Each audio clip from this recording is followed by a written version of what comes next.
বাংলাদেশে যদি কাউকে, বাংলাদেশ একটা আলাদা রাষ্ট্র, সেখানে যদি কাউকে বাংলাদেশের সরকার না ছাড়ে, তাতে পশ্চিমবঙ্গ অবরুদ্ধ হবে কেন?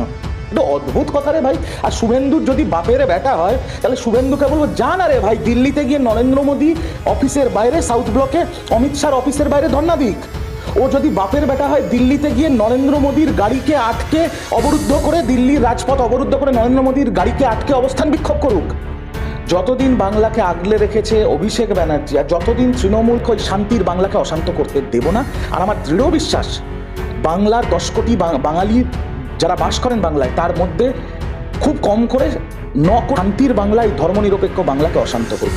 এর যে মিছিল হচ্ছে, বাংলাদেশে আক্রমণ হচ্ছে ইসকনের বিরুদ্ধে, সেখানে কোনো জয় শ্রীকৃষ্ণ, জয় কৃষ্ণ, জয় রাধা মাধব, কোনো এসব স্লোগান নেই, সেই জয় শ্রীরাম স্লোগান।